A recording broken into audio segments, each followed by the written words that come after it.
Who is Shino Peters? He is the person that you all know to be Shino Peters. Yes. Yeah, of course. You all know, Afro-Juju, musical form. When you think about Afro-Juju, of course, you're talking about the one and the only SSP, Sir Shino Peters, aka Shine Bobo, the man himself. Yes. I call him the Wizkid. In my mind, this is my mind, of course. He is the Wizkid of his time, the Michael Jackson of his time, the MC Hammer of his musical generation, as it were. Shino Peters came on the scene and totally turned the entire music scene over on its head. He broke he was attacking the norm at the time when people like King Sunny Ade and of course you had the likes of Ebenezer Obey, they had dominated the musical scene for a while, and then Shino Peters just came and changed everything.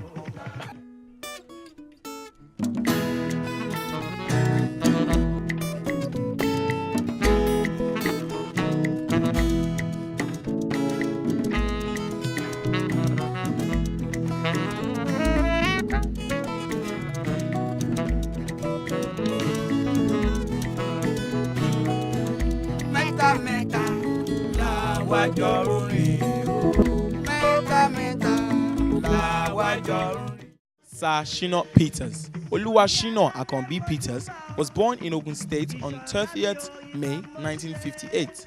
He began his career while playing the guitar with General Prince Adekunle, later forming his own group with Juju maestro Segun Adewale.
Shina Peters.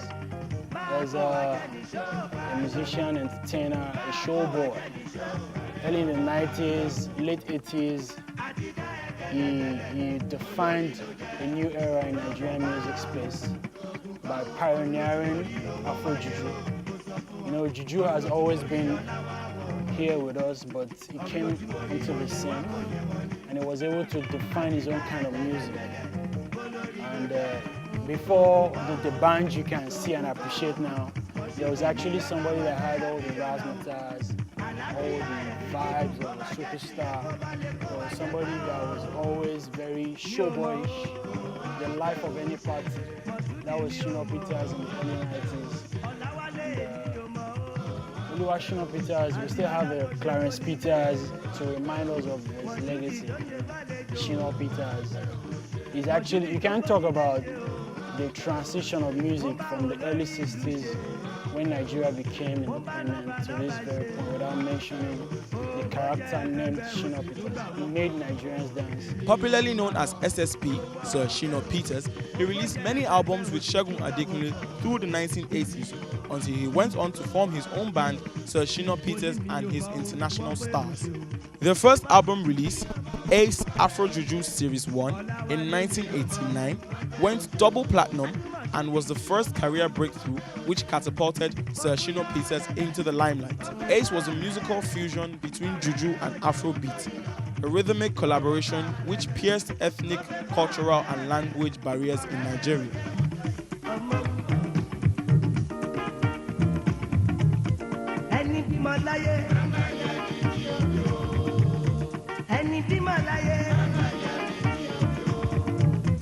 Ọmọ tí a bí ó ní kú mọ́ wa lójú. Ọmọ rẹ̀ tí ó ní bá ní lórúkọ jẹ́. Ìfún wa ọmọ ṣe pàtàkì.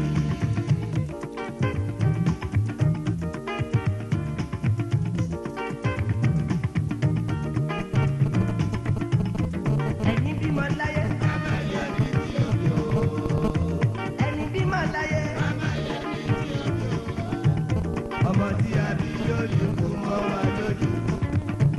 Ọmọ rẹ̀ tí ó ní bá ní lórúkọ jẹ́.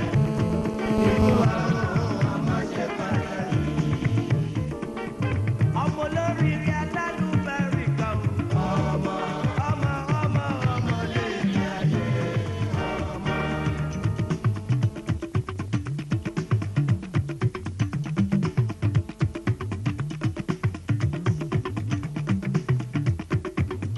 Ọmọ olóríire alálùbárí kan.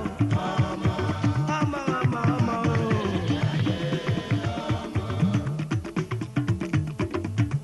ọmọ tó máa gbórúkọ bàbá ga. Ọmọ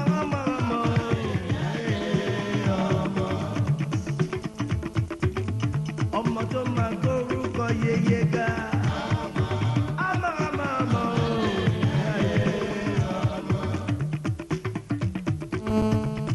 Ọmọ tó máa rẹ̀ dí lọ́wọ́. Oh wow! I mean, it was a different sound. It's like I said. I mean, it's like what I said earlier. Liking Michael Jackson to Shina Peters. When what you're hearing is music going in one direction, creativity should be dynamic. It should be like a river. It's flowing. It should not be stagnant. And I think at the time there was stagnancy. It wasn't. Was it stagnation? Is that the word that they use? Anyways, you know what it is. There wasn't. It was one type of sound. It was either you were hearing KSA on the guitar and it was a bit more slow, or it was Ebenezer and he was like it was like a country. You know how you have like a country artist and what they do is they tell stories. Ebenezer Obey was like the Nigerian version of a Kenny Rogers, and he would just tell stories and it wasn't anything jivey. It wasn't anything that the dance scene was looking for. And Shina Peters said that fella actually advised him and said, you know what? Create music for the dancing, create music that people would want to dance to. Apparently, Shina Peters, said that he took out time to go and do research, and he figured out that people wanted to dance because he was he was doing his research and he was going around to different bars and clubs, and he realized that people were in the clubs but they were not dancing. I'm sure he was being smart because he had watched television and he would see people dance, white people or people in other countries, but Nigeria is like people are in the clubs but they're not dancing, they're doing traditional stuff. And then what I think he did, and you have to agree with me on this, was that with Afro-Juju, he brought dancing to the scene, he brought energy to the dance, to the musical scene. And that's what Afro-Juju did. I mean, you see Shina Peters with that his dance, that his thing he was doing. My thing with his shoulder, and he had like the bling, he had like gold, he was dressing like he had the MC Hammer pants. That dude was the truth at the time, man. The second album released, Shino Mania, Afro-Juju Series 2, went on to further prove that Sir Shina Peters and his international stars were on the verge to change and revolutionize the Juju music scene in Africa. Sir Shina Peters is a well-recognized symbol of music evolution in Nigeria, popularizing one of Africa's most important genres, Afro-Juju.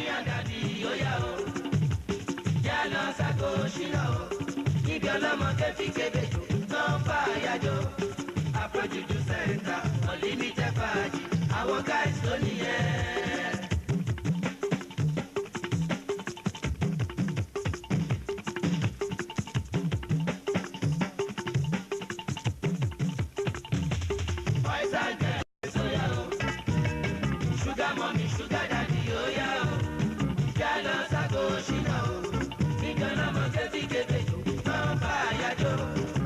Afro-Juju center, unlimited party. Our guys only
Yeah, Afro-Juju was, I was pretty young. I was about 7, or I think 7 or 8, and I felt the impact of Afro-Juju music. No party was complete without you hearing Shino, Shino. So I think it was a new burst of energy on the music scene. We had Juju, which was prevalent, which was indigenous to Nigeria. We had disco from the 80s and funk, disco funk. And somehow he was able to infuse all the bright lights, all the energy. And he came up with his own kind of music, fusions of Afrobeats, fusions of Juju. My grandma told me the story one time when King Sunny Ade wasn't feeling too fine. I think he was ill. And then I think Shina Peters was doing a press, or he was being interviewed by the press. And he was trying to be sarcastic, and he was passing a get well condolence, not condolence, a get well message to his friend, KSA. And well, Shina Peters at the time wasn't really good with the use of the English language. And he was trying to say, I wish you say, I hope that you recover soon. And KSA said, sorry, SSP, Sir Shina Peters said, I wish him soonest recover. And that was a problem. And the industry would laugh at him for a long time, and all of these things happened. But I think it was all part of making the industry colorful at the time. You can't have music, which is a very competitive art form, and not have competition and have rivalry. You have to have that. That's why you have 50 Cent and Tupac and Biggie. You have to fight. But of course, you need to. The music is about love. He is seen as a force for great musical movements. On the negative side, owing to his nationally witnessed debacle at the apex of his popularity on wishing fellow music entertainer King Sunny Ade, KSA, a quick and smooth recovery, Sir Shina Peters, due to his lack of familiarity with the English language, goes on to say, I wish him soonest recovery. This was a source of mockery for him in the hands of the press, which greatly affected his image temporarily. He did recover from the blunder.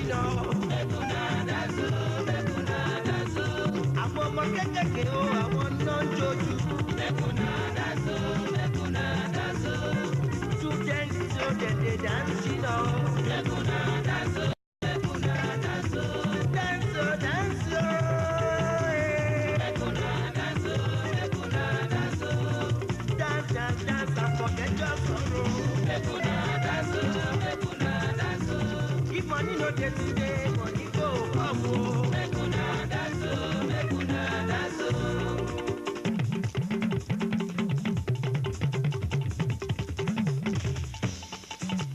Ọrẹ Olúwa ni, ọrẹ Olúwa, ọrẹ Olúwa, ìbùkún Olúwa látọ̀run màrè tó bá ṣènìyàn, á ti sin rẹ́gùn, ẹ̀kúnrẹ́rẹ́ ìbùkún Olúwa ló fún wa, òwò ẹ̀yìn mi, onílù tó bọ̀ lẹ́yìn wa, ẹ sá máa tẹ̀lé wa ká lọ, ọrẹ Olúwa màrè o.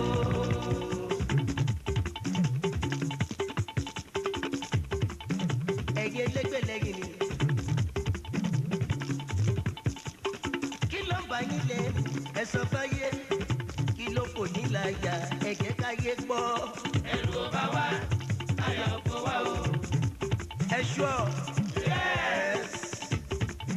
kí ló kọ yín lóminú o. Gómìnà ọkọ̀ wa àwa ti wà ní. It's inevitable that there had to be rivalry because, like I said, these were the ones that were King Sunny Ade at the time. Shout out to him, by the way. He also is a legend in his own right. He was already dominating the scene at the time, and I think he had dropped like maybe 1 or 2 albums or 3. Yeah, they're not from the same generation, and when a new talented individual comes into the scene, when like a Mark Zuckerberg comes into the scene, and you've already had a Bill Gates that has dominated the tech space. He was already running the scene. Ebenezer was there. You had the likes of Victor Wifo. And here comes along this really young dude who has absolutely no respect for our genre, and he's doing something different. And of course, understand that at the time, this was a new kind of sound. It did not exist. There was Afro-Juju. I mean, we understood Fela, Afrobeat. So if we now, bring that analogy to the music space in Nigeria, you've had people dominating in the 70s, 80s, and a new chap is coming late 80s, early 90s to define a new chapter. It's always understandable when people feel threatened and when egos clash. So I think that was probably because I wasn't privy to the happenings then, but from stories I've listened to and from what people have said, I think it's always the usual thing in showbiz when a new kid on the block appears and he shuts down the old scene. We knew Juju music, which of course comes from, oh, by the way, Juju is not what you might think it is. Juju comes from the Yoruba word, which means Jiju, which means to throw something. And of course, that comes from the sound that it makes when they hit the gongon. You know, the gongon thing. So, of course, he took those two different sounds and created Afro-Juju. So, it was new. People didn't think that he was, I guess maybe they thought he was not very serious or he wasn't taking the musical form or music as it were serious. I guess they thought he was being juvenile. So of course there was that that air of, no, we're bosses and you're a kid. What do you know about music? I play the guitar. But I'm sure in SSP's mind, I mean, I play the guitar too. King Sonia, you play the guitar, I play the guitar too. So why are we having issues? But of course, this is where the rivalry came from. It was, I'm the boss, you're new on the scene, pay me homage, pay me respect. But no, Shina Peters wasn't here to pay respect. He was coming to change the game. He was coming to leave a mark on the scene. So Shina Peters has received numerous awards and recognition for his unparalleled prowess in the art of writing, composition, choreography, and musical ability. So Shina Peters and his international stars have become a household name in the world music genre. He has sold millions of albums worldwide. He currently has 16 albums released to his credit and has taken his music to the shores of South Africa, Europe, Germany, United Kingdom, Italy, and the United States.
There's usually that rivalry that comes up, and it's understandable that there could have been people feeling a type of way that Shina Peters came and stole the hearts of Nigerians and made Nigerians dance and had hit music after hit music. So it's understandable.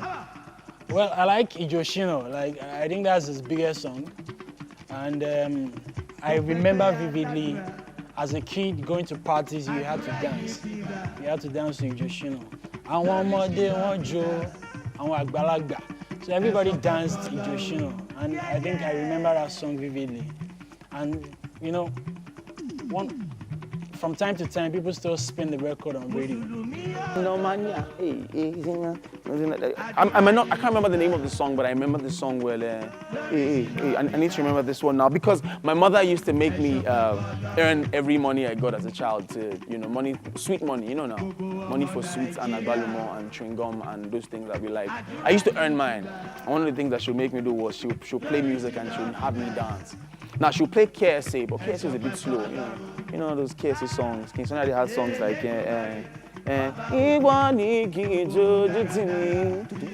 It's a bit slow, it's a bit low. And then you put like Shino Peters and it changes. And he has a, I'm trying to remember the song now. Oh Mike, help me remember the song, Lord. Wait, it's coming, wait for it. It's coming, I need to remember this one. Oh, someone help me remember the song. Ijo, Shino, no matter what that one, there's another one. Shina Peters, Afro-Juju, Afro-Juju, the difference is clear. Ooh. And I'll do the dance. I was really small, but I remember that I learned the dance. I don't know how I figured that down, but there's this way, he had this thing he did with this. Maybe he was trying to copy DP. Where was he getting with that? Well, I want to calm down and do it, but I won't do it, so you guys don't laugh at me. But yeah,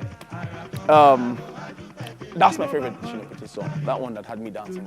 Because I was earning money from it and it was good. I was earning a good living. My first millions. Yeah, Shinomania, of course, and also I think he had two major albums. The first one was Ace. Ace was that was the album. I mean, that album went double platinum, and just put his name out there. And you know, then I mean, after Ace, people knew that he wasn't playing. Shina Peters was here to stay, and then he did another album, which was of course Shinomania, and that was it. Yeah.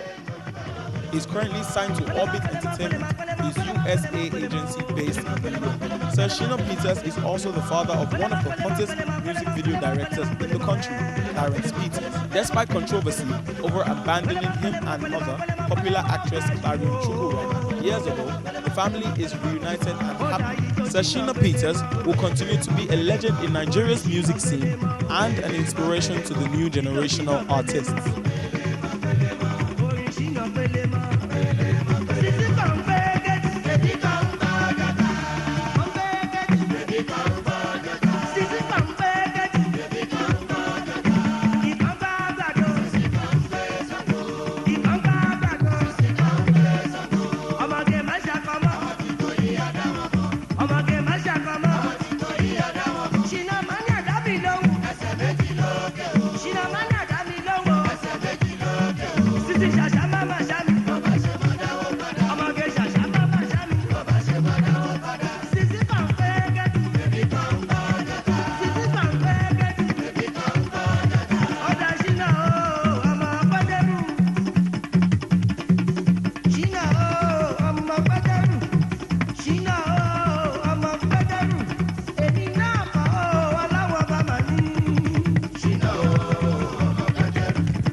Legacy. I think we would always remember Shina Peters, aside the fact that there's a big Peters in the Nigerian music space, his son, Clarence Peters. We would always remember Shina Peters for bringing show.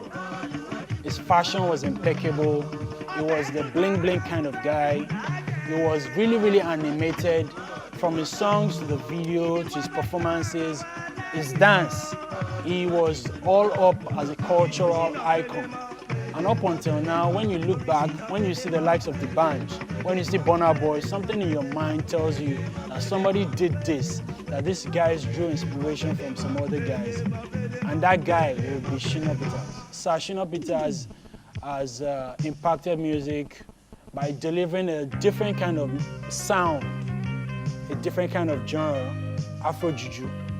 And he was also inspired by the Afrobeat legend Fela Kuti. You know, Fela Kuti told him that you have to make a music that will cut across board. And he was able to pick elements of Afrobeat, mix it up, and come up with a different kind of staple in Nigerian dance. And you know, it's kind of, so, you know, his legacy will continue as long as we keep talking about the development of Nigerian music, as long as we still play Afro beats, as long as we still play Afro-Juju music on radio, on TV. We would always have a recourse to mention his name, Sir Shina Peters. I mean, Shina Peters, Clarence Peters, you look at his child, you look at what his son is doing in the industry now, and I mean, I can only imagine how proud. My father, oh, you know, I'm Shina Peters, I created Afro-Juju. A totally new, different musical genre. And then my son comes, Clarence Peters, and he revolutionized the music video industry. I mean, you have to agree that when Clarence Peters came and did what he did, no one was daring to do what he did with the camera. And he totally just gave the music video industry an identity. He took it in a totally different direction. That's a legacy. I mean, you know the albums, you know the dance. I dare say that Shina Peters brought swag to the Juju genre of music, to the cultural genre of music. I mean, and then you see people like Wasu, Aide Marshall, and these guys. And now it's okay for them to wear jewelry. It's okay for them now to try and be hip hop, to have some style and swag to what they do. Trust me, these people are walking in the footsteps of the likes of SSP. So these are the legacies that we see today, and we're enjoying it, we're living in it. And yeah, that's what it is, and we respect him, and we say thank you for doing what you did, for bringing, for blessing us with the sound that is Afro-Juju. We say thank you. I say thank you.